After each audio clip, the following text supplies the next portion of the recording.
Before we get into it, are you ready to level up your mind and body? Mind over matter practice in Victor Harbor is where you go to train your nervous system, not just your muscles. We're talking ice baths, float tanks, saunas, oxygen therapy, and more, all designed to help you master stress and bounce back stronger. Just mention my name, Trav, when you book, and you'll score 15% off any treatment.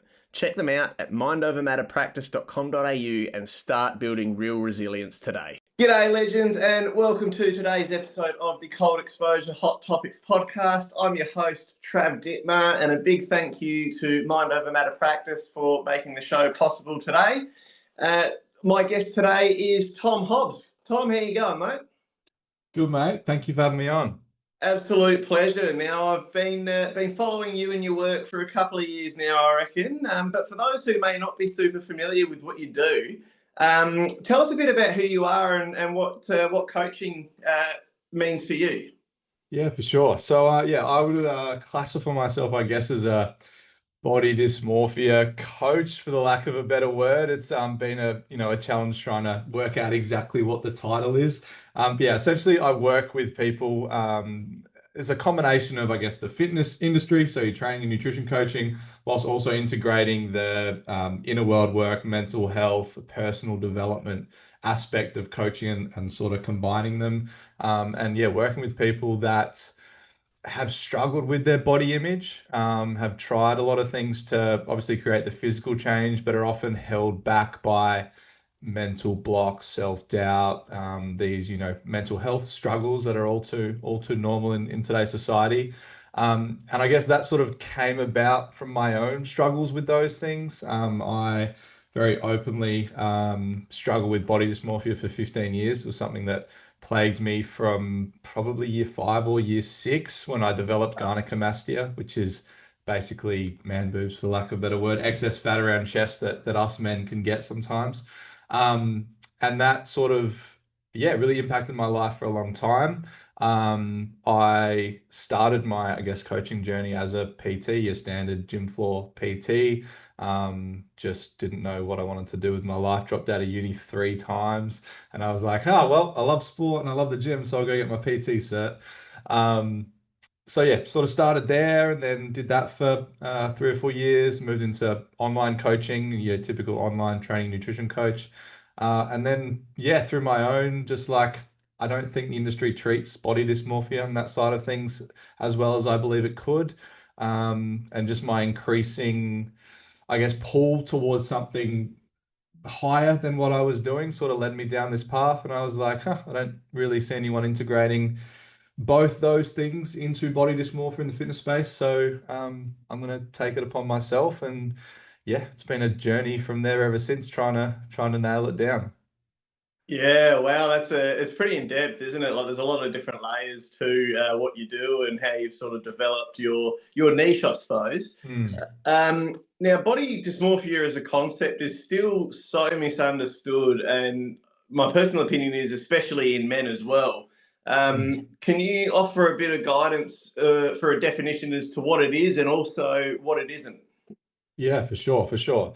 Body dysmorphia is a funny one. I guess I've got a very, I don't know, unique take on it. I'll start by saying I'm not a therapist, so I don't deal with, like, I guess, the real extreme end of body dysmorphia. Is very much in a kind of a fitness body transformation, just people wanting to love and feel confident in their body. So I would kind of first separate, like, the real top end body dysmorphia versus, like, something that most gym goers really struggle with. And like you said, especially in men, and it's just, it's a self-image problem at the end of the day.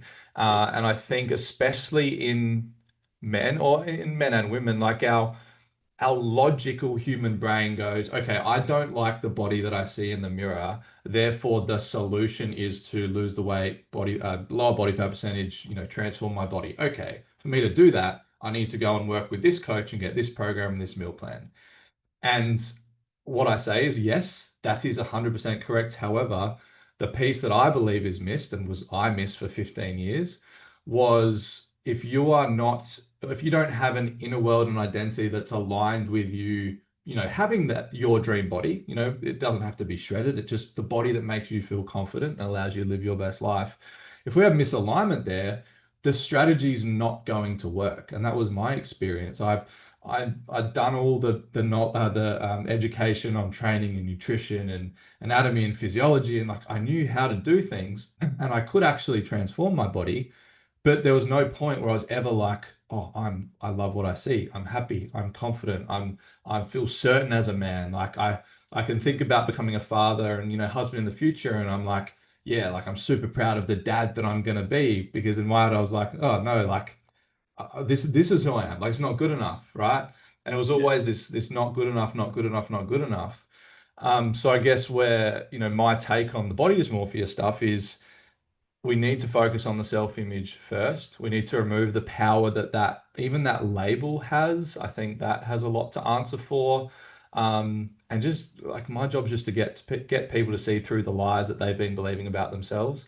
And I'm sure we can go into detail on that more. But at the end of the day, when you align your inner world, your identity, who you see yourself with the goal you have, the strategy and the journey becomes effortless, because now we're not living in fear and insecurity. We're living with, I'm capable of anything. I have the tools. Now I've just got to go out and execute, if that makes sense. Yeah, absolutely. So it's really, starting with the internal to shape the external, for want of a better phrasing, isn't Mm. it? Yeah, 100%. Awesome. So you mentioned your journey a bit growing up around year 5 or year 6 when you started to notice these sorts of things. Was there a particular moment that sort of facilitated that process of thought in your mind that your perception of your body image was harmful, or? Yeah, I think it started with, I mean, I'm a tall bloke. I'm 6'4". So back in year 5 and 6, I was, always the tallest or second tallest dude in the class. And like I was a bigger bloke, never, super overweight or anything. But yeah, year 5 and 6, I was just like started to develop a slightly bigger chest. And I didn't, again, I don't know how old you are, 11, 12, whatever. I didn't really think anything of it, but then we would start to, do PE, and we'd be getting changed, and I'd be doing swimming lessons at school, and like I'd obviously see all the guys at school with their shirt off, and then I look at myself, I'm like, huh, like why is my chest like this and not like that? And then I would start to almost like not want to be seen. I'd wear a rashie, so I'd be the only guy that had a shirt on swimming. And then I started to get a little bit of bullying for it through year 6 and year 7. And looking back, it wasn't anything crazy. It was just like some offhand comments at my chest, having boobs and stuff like that. Young men starting to learn what boobs are at that point. Yeah. And I was just like, huh, I've got boobs, but I'm a man. Like women have boobs, right? And that just started to, I guess, create the narrative that I was different, right? That I was, Yeah. that I had a reason to be insecure, which, inevitably was the start of the body dysmorphia, and that just sort of carried through into high school. I was playing basketball at Sturt at a fairly high level throughout my entire schooling, so even in that sort of higher end, sporting environment, there was a few offhanded comments, there. And the story I often talk about on these potties is like, I don't know if it's like this worldwide, but doing shirts versus skins at sport to like separate the teams. So like there's one team with a shirt on, one team without. Like going to training every day, every week, and like having fear that I was going to be in the skins team, but used to Mm. absolutely like crush me. Um, so that was how I started to, I guess, it started to become a problem. And I can't remember what the original question was. Oh yeah, that was sort of the moment that things started to change, and that's often the case with any body image related stuff. It's usually something that was said, or part of your upbringing, conditioning of what your parents normalized, or whatever it might be. There's usually that thing that in and of itself isn't super harmful, but it's then okay, this is who I am because I'm at that young impressionable age. So I'm now going to create the story and the belief systems and stuff to support this, because this is who I've been told I am. And then that just is like a snowball, down further into life. And it stays that way until I guess you do something about it.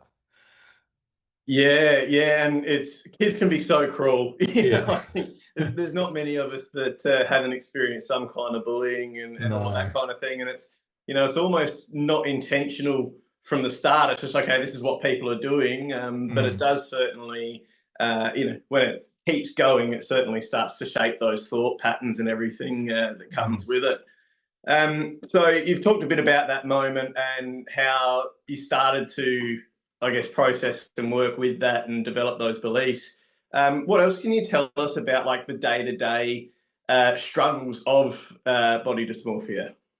Yeah, for sure. So for me, it was, your standard things like looking in the mirror and just picking yourself apart, like always being able to find the flaws. Like I can remember like my chest was really my only thing. There was never anything else.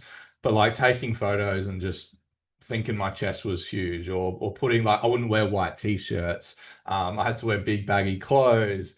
It was, not wanting to be the center of attention. Like I've always been a pretty, I guess, shy guy. So I never really liked being center of attention, but like looking back, it was simply because if I was center of attention, like doing a school talk or anything like that, it's like, okay, all eyes are on me. So therefore, if all eyes are on me, they're not on me, they're going to be on my chest and they're going to be judging me and like those kind of things. That then went into, I guess, dating and when, started to, seek relationships, it was this not good enough narrative. And then I guess some of the most common ones that I deal with clients is, their versions of that, but it's a lot of self-doubt. It's a lot of just lack of confidence. It's fear of judgment and comparison in the gym. It's again, it seeps into clothing, it seeps into intimacy and relationships. Like that's a big one. I know for ages there, I didn't want to be seen without my shirt off, let alone naked. Like I would have little ways that I could almost manipulate those circumstances so I would be seen less, I guess. Yeah. And it took a lot for me to get confident to kind of open up in that sense. Things like going to the beach and not wanting to be seen shirtless, or like a lot of females I work with, like not ever owning a bikini. And so it's all these like little things that just chip away at essentially the belief and confidence that you live your life with. And they're that can ripple into staying in relationships that don't serve you because your self-worth is low. It can lead to again not taking the risk on a business or signing up to that coach, right? Because the underlying belief is I'm not good enough, I'm not capable, and our body is just one form of evidence to support that. So we stay stuck and stagnant. So it can show up very differently for everyone. But it's just living a limited life, right? You just know you desire more, but in your mind, you're not the person that can actually create that. So you just stay stuck in that cycle. Yeah, yeah, it's pretty. It goes deeper than just that body image, doesn't it? It's the Mm. whole interpretation of self, and I imagine as well, comparison might play a fair bit of a role here too. Did you have much experience navigating that sort of thing? Yeah, 100%, 100%. This is probably the most common across male and female, I would say. I was always able to find someone that looked better. I was always able to find someone that was doing better, that had more, that I wanted to be like. What started in I guess, a purely physical sense, then turned into, business comparison, relationship comparison. Like, how is he so confident? Like, why can't I do that? And again, like that's a weapon of the ego because if I am comparing and I'm placing my attention on something external to me, then I, one, don't have to face what's actually going on within me.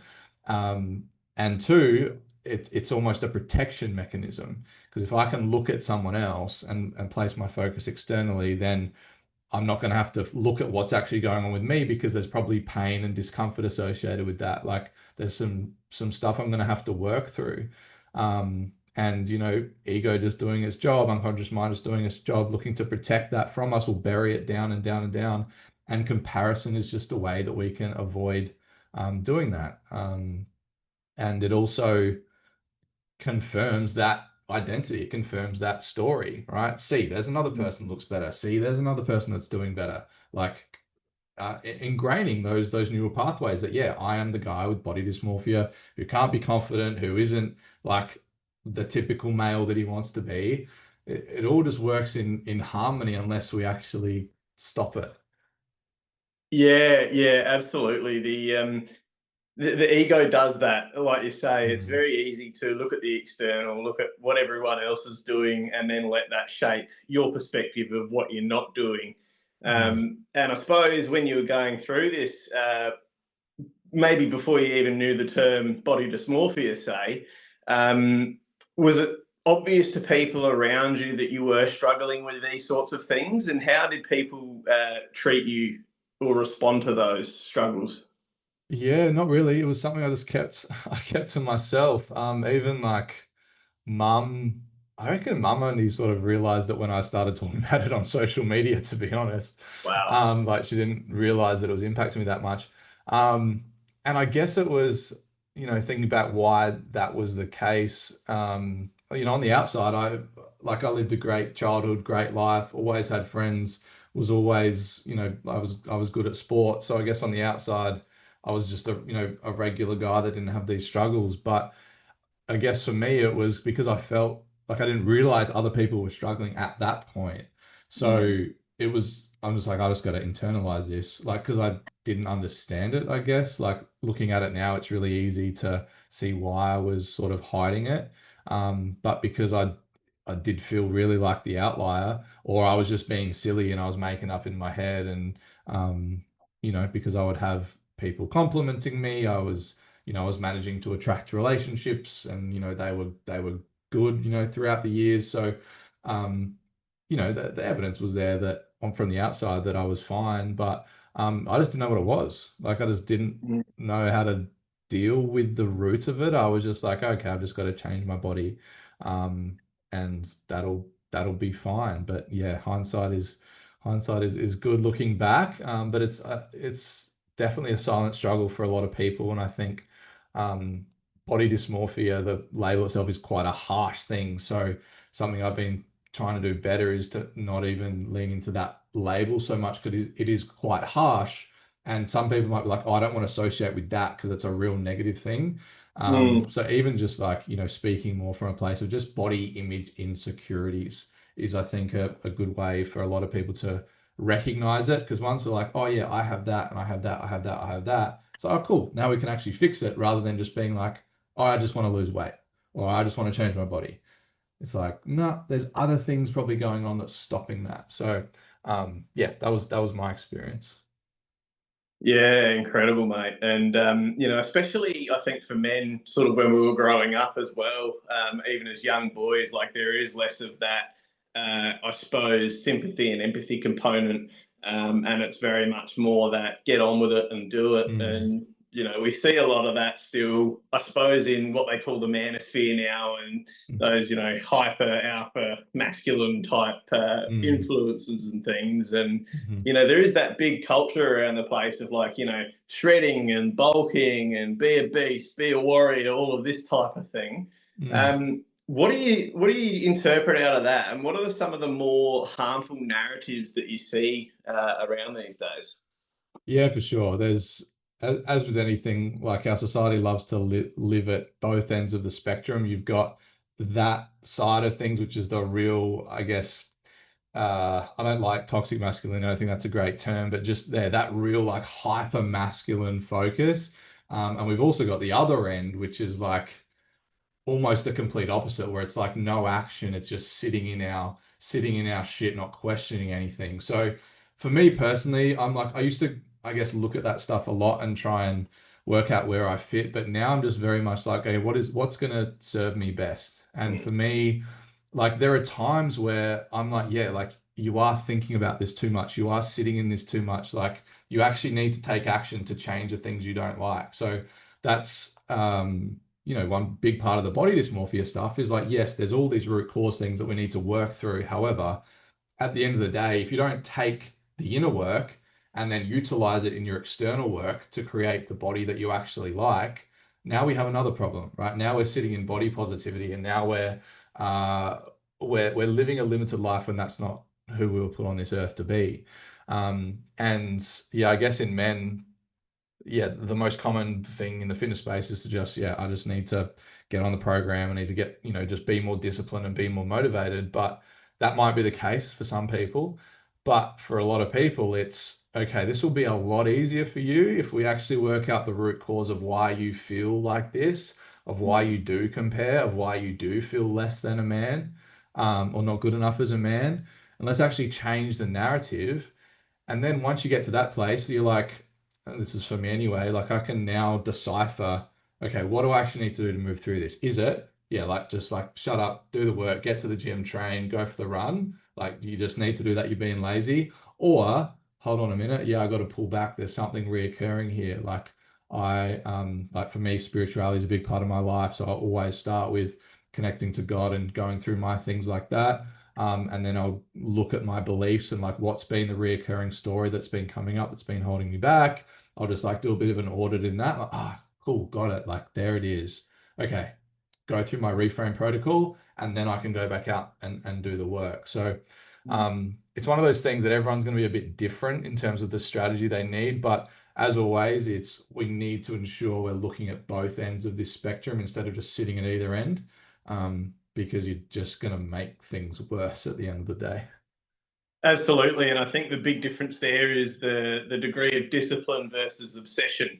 What's the healthy level of work that you're willing to do that's going to benefit you, as opposed to this is out of obligation. I'm doing this for purely the image reasons, and as opposed to the deeper work, for want of a better phrasing.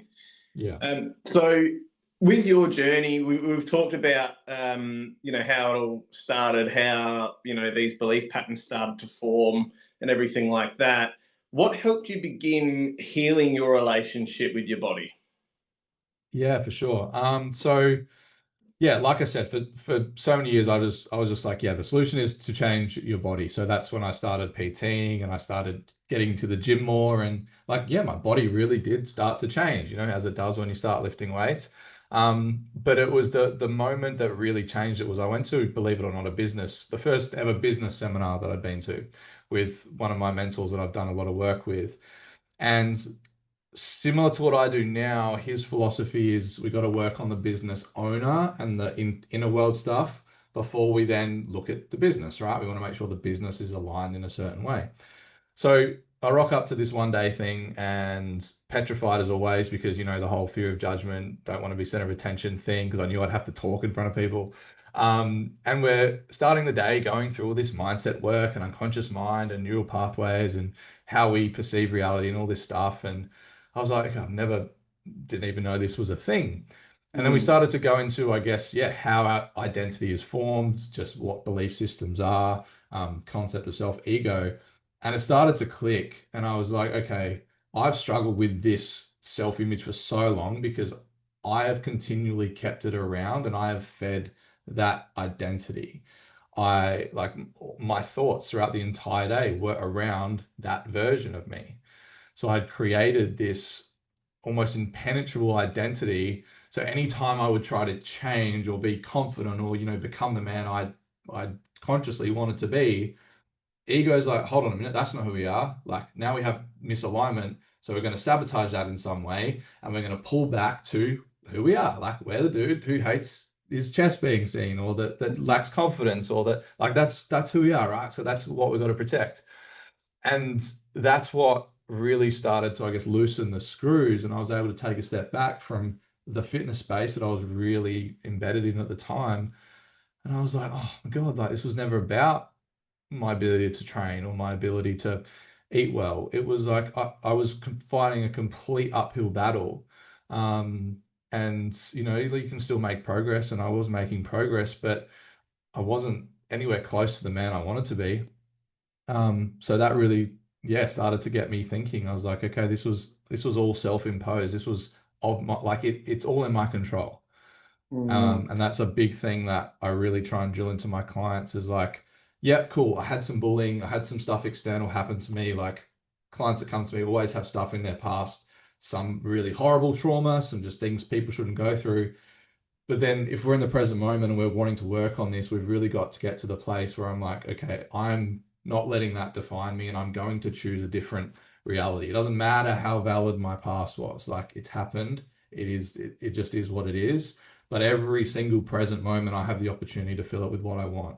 And from that moment on, it took a bit of time, but from that moment on, I just chose to start filling my present moment with different thoughts. Or if the negative thoughts would come up, I would actually take the time to stop and challenge them, and start to have awareness to that. Slowly over time, we win 51% of our present moments where we're filling it with something better. Like, that is going to start to turn everything else. So yeah, that's sort of how it started, and it's just grown from there. Again, getting familiar with how body dysmorphia is treated from a fitness perspective, also from a mental health therapy perspective. I don't really agree with either of them. So I was like, okay, I'm just going to try this on myself, get myself out of this, create my own solution. And then that sort of snowballed into now, helping others do the same.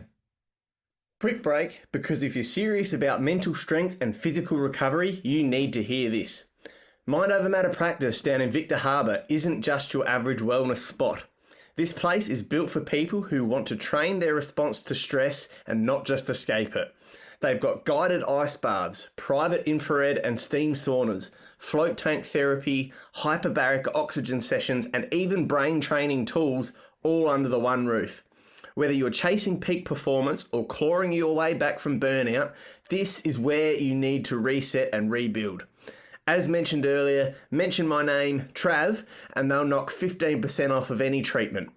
Go to mindovermatterpractice.com.au and back yourself. Now, let's get back to it. Yeah, awesome. It is really that identity shift, and it is a gradual process, like you say. And I remember, maybe it was 12 months ago, sometime within the last year, I think we were having a bit of a chat about that exercise. I think you put it in one of your Telegram groups where, you take the thought that you have, and then the thought that you want to counteract that. And then you build the evidence around that new belief. And it's been such a powerful exercise just for myself as well. And yeah, awesome. I think the important thing for people to note out of that, like it's all about the consistency. It's not going to happen in one moment.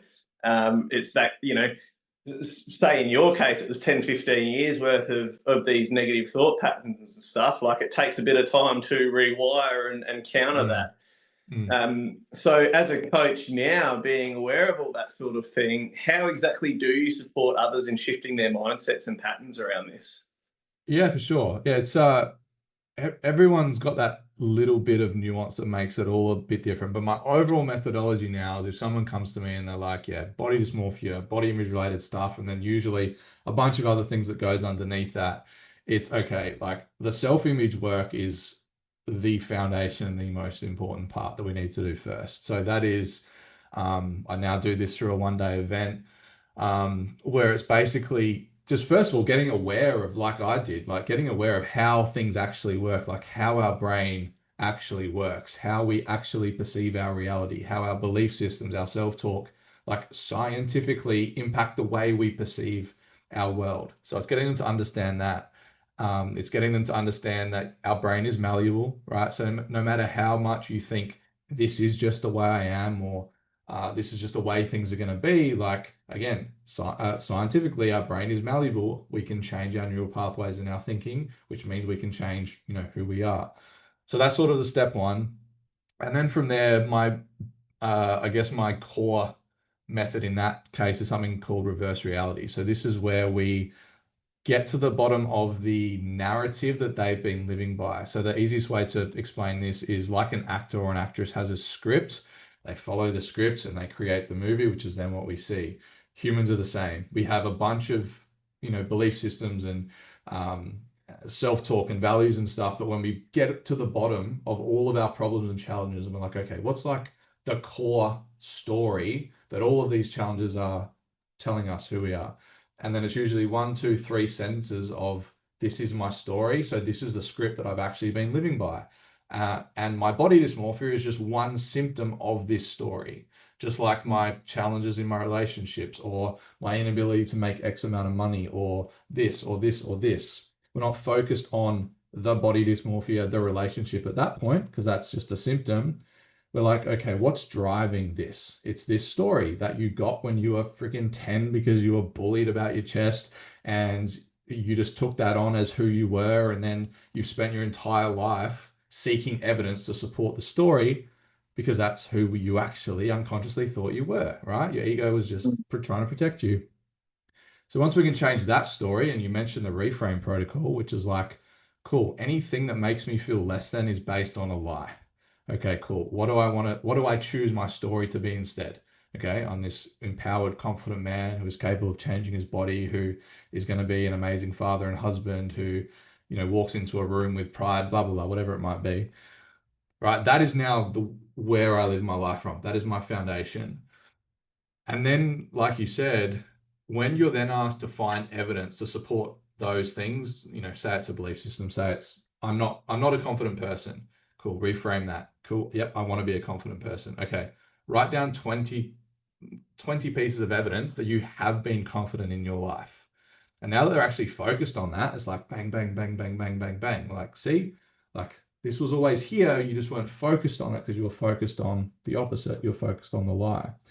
Mm. And again, that's a very small insight into it, but that's generally the self-image stuff because I know if I can get someone to think differently, to feel differently, to show up completely differently, everything else is going to be incredibly, not easy, but it's going to be a lot easier from that moment on. And then the next part is the strategy. I'm like, okay, cool. Here's your training program. Here's your nutrition plan. This is what we're going to do to build the body you want, or if it's more relationship strategy, or if there's any business strategy in there. I'm like, I can give you the strategy now because I know the person I'm giving it to is actually capable of making it happen. Like if I give someone that's battling self-image with a self-doubt, that hates themselves, that's been told that they're fat their whole life, if I give them, here's your calorie deficit, it's like we're missing the point. Like I'm just setting you up for failure and you're going to make things worse.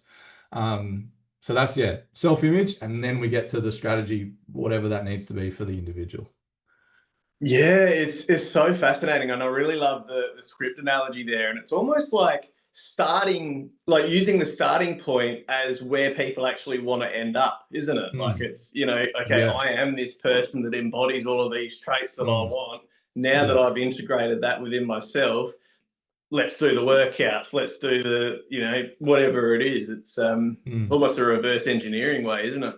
yeah. 100%. It's really powerful, and it's getting us to a place where you have I speak about reference points a lot. It's like if I'm going through a challenge or a setback, or have an old thought pop back or whatever it might be, or I miss a day of eating. Now my reference point is, okay, like this is who I am, remember, core story. Cool. What would he do in this situation? Oh yeah, he would do this, right? He would do Mm. this. Okay, cool, go and do that. Or yeah, I don't know, had something shitty happen and now I'm feeling a bit down. Okay, cool. What would that man do that lives by that story? Like, what would he do in this circumstance? Right? Or if you were using the same actor analogy, if you were a character on a movie screen, what would the audience be yelling at you to do right now?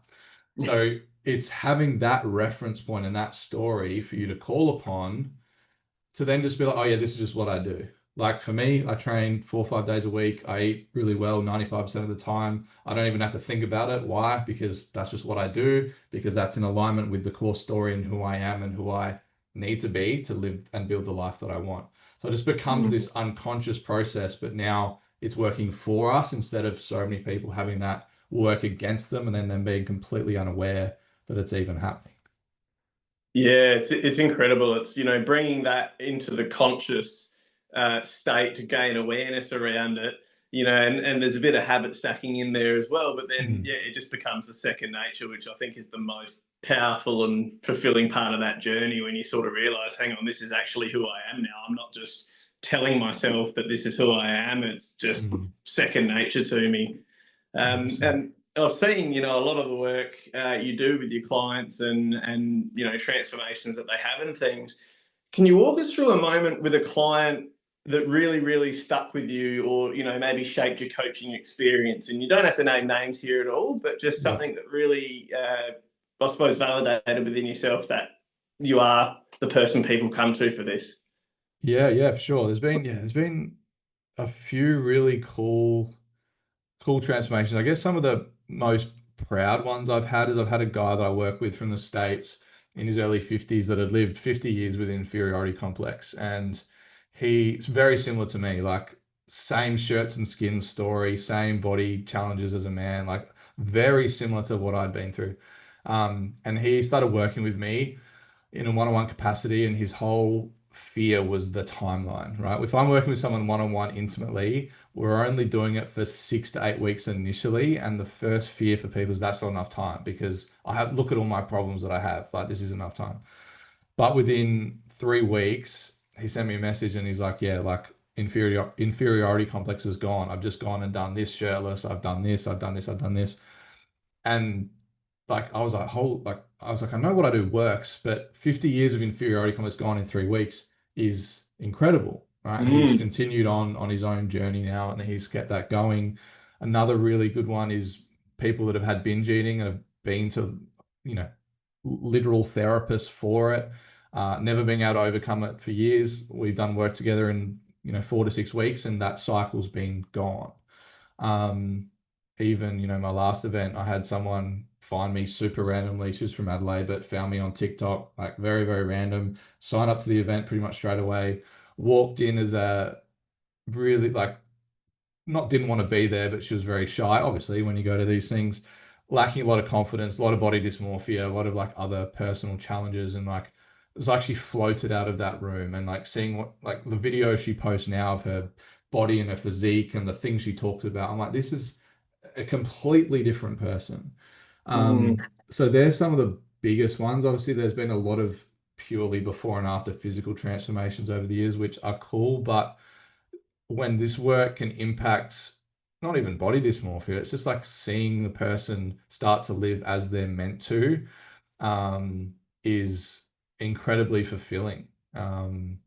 And it's giving people their life back in so many ways when you get into the room or we get on a call and you find out pretty quick that this isn't just another training and nutrition, body level of coaching. It's like this, if you accept the challenge, can really change your life. And that's why I moved on from just your typical training and nutrition coaching, because it's incredibly fulfilling. Absolutely. It's very much that whole package of complete, transformation, identity shift that you do facilitate in people. And Mm. it is really cool to see as well because, it's easy for coaches, I think, to fall into the same patterns as each other, and it's, just another health coach, just another nutrition coach. But to have that full integration of everything shaping everything else Yeah. is truly wonderful, mate. It's a true testament to what you do. Thank you. No worries. So, going back a little bit now, I suppose in that hindsight piece, imagining yourself as a child or a teenager, what do you wish you understood back then about body image, and what message would you pass on to kids and teenagers who are potentially going through the same things now? Yeah, yeah. I guess from my perspective, like it's very cliche, it's easy to say now, but I'm always glad it happened the way it did because it's allowed me to now sort of find my purpose and help others do the same. So there's that element. But the more I've done my own development and learnt this work and a lot of the inner world self-image work, I'm like, this just needs to be taught in schools. I Mm. think for me, a lot of these, year 5 and 6, it's like you don't really know any better. You don't really know what's going on. But as we sort of got, into year 9, 10, 11, 12 in high school, like if I had known how belief systems work, how powerful thought is, self-talk is, how to start to, I guess, control and curate your identity based on you and who you want to be and not what the world is telling you, like that would have made a huge difference. And not even just the body stuff, like, as I mentioned, dropping out of uni 3 times, like a lot of not the first time, but the other two, I was like, I felt like I had to keep going back to uni because that's just what I had to do. Like I did well at school. I went to lucky to go to a very prestigious school in Adelaide. So I was like, oh, this is just what I have to do. Right. Even though I didn't really want to do that. So I think, yeah, having kids go through some self-image work, like understanding basic mindset work to help overcome a lot of the challenges that comes with, being that age, and the comparison and the hierarchy that tends to happen at schools, especially I was at an all boys school. So, that comes with that, I think would be insanely beneficial. Um, and just to know Mm. that, it gets better. It gets better. And when you really, especially as a man, allow yourself to be vulnerable, to be open, to explore these things, and then take that, like what's seen as weakness, like take that exploration and the vulnerability and be like, cool, now I'm going to go out and be like the man that the world needs, like be the man that God intended for me to be, like be the leader of my family, be the best husband, father I can be the best friend I can be, and set an example, whether that's running a business, whether that's in your career, or whether that's just being, a really good, honest, strong man. I think that self-image stuff is the foundation of all of that. So, yeah, I'm glad it happened the way it did now that I can sit here at 32 and say that. But yeah, a lot of this work that I teach now would have helped when I was about 16, 17, I reckon. Absolutely, and it's very often the case. And I've had a very different journey to that, but I often think the same thing. Like, God, what I Mm, wish I knew back in high school when I had all these, different types of self-image issues. In the sense that I was long and lanky, but mm, also just like very much there was just negative self-talk about every single thing about me, and yeah. it's just removing that ego in both senses. Like you mentioned, the hierarchies that do form in schools, and Mm, wanting to be at the top of that, but also then having that inferiority complex where you're like at the bottom because of this, and this. yeah, it's It's a, tricky. it's a complicated structure, isn't it? Yeah. So I suppose on a similar track, then, talking to people who are listening to this now when this episode comes out, who might be struggling with some body image issues or body dysmorphia, Yeah. what would you say to them?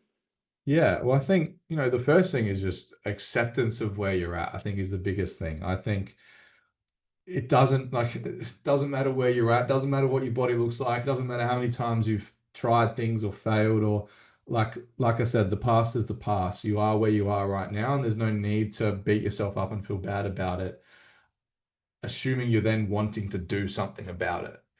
Right. I think so. The first part is acceptance, and knowing you don't just have to settle. That is my whole, I guess, body positivity movement. I'm not a massive fan of. I understand the premise of it, but I think if you are someone that wants to live a life that isn't limited, that wants to live a life where you're not, insecure or lacking confidence or having to, dull who you are, I think owning the actual desires you have for your body and your life is sort of the next part. So it's like, cool, own where I'm at, own where I want to go. All right, now we've got kind of uh, shitty island that I'm on now, and then I've got Paradise Island over here. This is where I ultimately want to be. Cool. Now I've got both ends of the spectrum.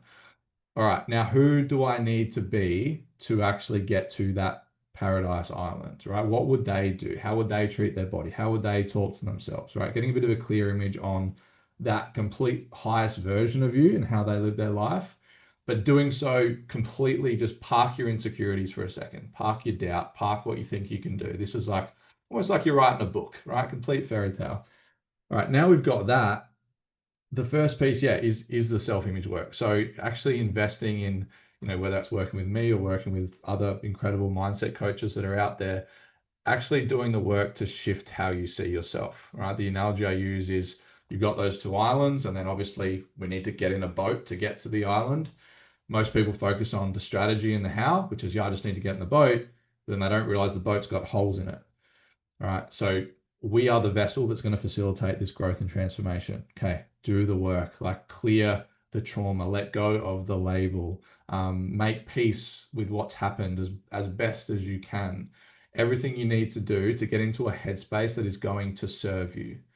All right. So much of my progress has come from actually going against just accepting what's normal and that it's okay to feel a certain way, or it's okay to just but I'm like, no, like I don't just want to be okay that I have body dysmorphia just because it's normal, because it doesn't work for me. Like it doesn't make me feel good. So I don't want to sit and just accept that. Like I want more for myself. Um, and like the more people I talk to, the more I realize how hard just that is. Like Mm. living that way for so long, you're almost like, I don't deserve more than this. Like I'm not worthy of more than this. And I'm like, no, that's feeding the lie you've been living by that's caused all this in the first place. Um, so yeah, that self-image work is absolutely crucial. And I'm tempted to say that's all you need to do for now, because when you go through that, then the conversation of where you're going is it's like we're speaking with a different person. It's like I'm not going to Mm. talk to you that much about your huge goals where you are now because you're not at a place where you believe they're even possible. But once we, say you come to the event or you work with someone for a little while and you're like, oh my God, like, yeah, I can do whatever I want. Like I am worthy of having this and this relationship and this body. Like, okay, this is what I want to do. Like, okay, sweet. Like now we can actually talk about the strategy in order to get you there. Um, so yeah, to summarize, accept where you're at, all good. Like, it doesn't matter. Clear on where you want to go, who you need to be, and then doing the inner work, doing the self-image work to actually become the boat that doesn't have holes in it so you can actually get to where you want to go. Yeah, absolutely. And not just putting a band-aid over those holes and No. hope that you'll get there. It's about, filling them properly and Yeah. sustainably for sure. Yeah. So, a bit of a general question for you now. Mm. What does real strength look like for you? Mm. In men or in general? In general. In general, real strength. Real strength for me, like if I think about myself being the strongest version of myself, it's someone that can someone that goes after exactly what they want without worrying about the external noise. Uh, I think it's very easy to get pulled in a million different directions in society today and have all that impact the way you perceive yourself. So I think real strength is actually owning where you want to go regardless. I think real strength is, like we've said, doing the deep, uncomfortable work to know yourself at a deeper level. Um, and for me, real strength is having a spiritual connection, and having your reference point as something outside of you. Um, and yeah, being able to just live a life that serves you. Like honestly, I just, again, the more people I talk to, the more I realize how afraid people are to just be themselves and to just own the things they want and to go after the things they want and to, not do the things that are normal, but it doesn't serve them. Like, there's a lot of sheep in today's society, and again, that's all good. It's just a lack of knowing. But I think the strongest people are those that are just like, this is who I am, this is what I want. I might not know how to get there, but like I'm not gonna live a life where other people determine how I live. I'm not gonna let other people impact my own self-image, right? Because as soon as we let that happen, like we're not able to give our gift to the world, right? Everyone is here to give a specific gift that only they can give, that was given to them. And that to me is my like purpose in life. And as soon as we start living by other people's rules and expectations and norms, it just completely blunts our ability to do that. Um, the strong person knows that, they connects to that, they connect to something bigger than that, and they just do their thing. They live in their own lane. Um, yeah, it's a good question. We'll probably speak about that for a long time, but that'd be the main things. Yeah, there's a lot of layers to that, and I Yeah, really yeah, it just made me think of like the cliche phrase of life on your own terms, right? But yeah. like life on your own terms often means to people like, oh, I can travel whenever I want. I've got Mm, this much money in the bank. It's like, okay, what? How do you feel in that moment? Like, mm, is that on your own terms, or is that still being influenced by the mm. external as well? 100%. Yeah, that's really really powerful, brother. Mm.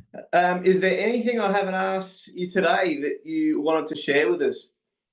I think we've pretty much covered everything. I mean, I guess on the body dysmorphia stuff, like my message is always to just like stop accepting that as normal. Like you're not broken, you're not incapable. Like if something hasn't worked yet, it's not anything to do with you. You just haven't found the right solution for you, or there's still a lesson that you haven't learned from it yet. Like that's another big piece, perhaps haven't touched on, is that so many of the struggles and challenges that we are given like it's been given to us for a reason. Like there is a lesson in there that we need to learn before we can kind of take the next step.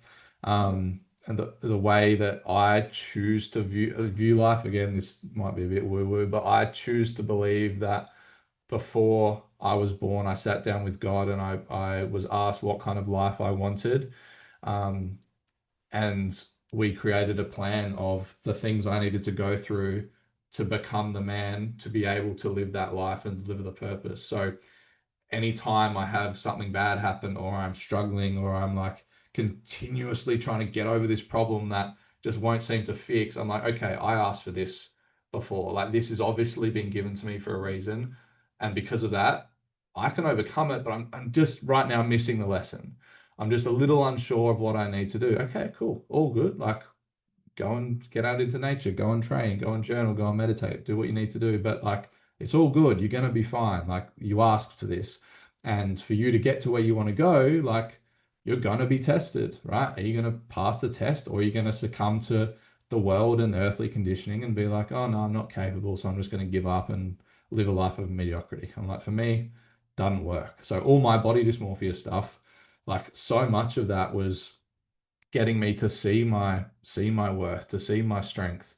And like now I can sit here and say, okay, it was also there for so long because it was almost forging my purpose and getting me clear on the gift that I needed to deliver to the world, which is to help people through their version of that.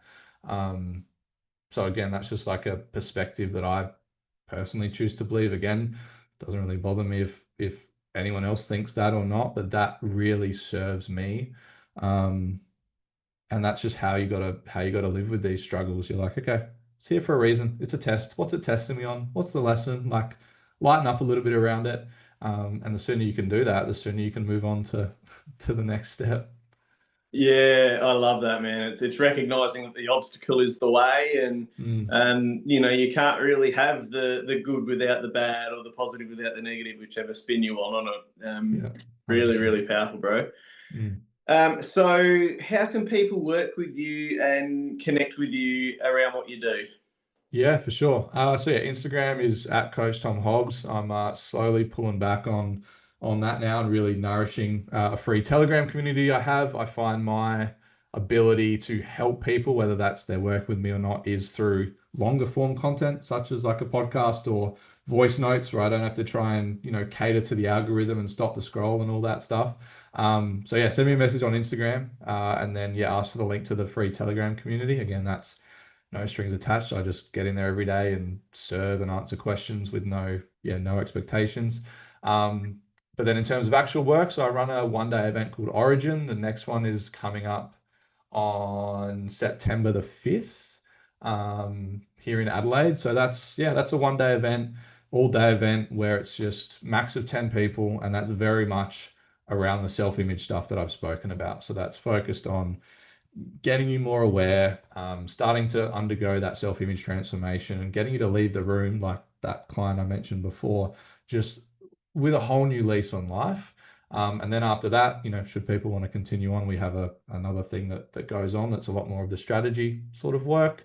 But I'd say, yeah, come to the event. That's the best place to start. If the event's not possible, I do very limited one-on-one online stuff, but I like to be in person with people, especially for this work, and having real connections with people and being able to have the side conversations and actually help someone in the flesh instead of a 60-minute Zoom call and trying to fit everything in. So um, Mhm. yeah, just DM me about that. I can send you the details and yeah, see if it's a right fit. Incredible, mate. And it's such a almost a foreign concept now, the in-person stuff, isn't Yeah. it? The explosion of the online has sort of taken it over. So Yeah. it's nice and refreshing to see that that's a priority for you. Mm, 100%. I'll get Tom to send through all of the info, all of the details as to how he can contact you and for that Origin event, and we'll put that in the show notes when the episode comes out.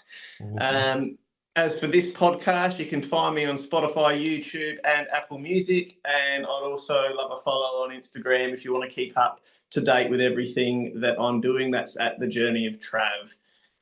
Thank you so much for your time today, Tom. It's been a great chat, and I'm sure there's going to be a lot of people that get something out of this. I certainly have myself. And just keep doing what you're doing, brother. You're doing a good thing for the world.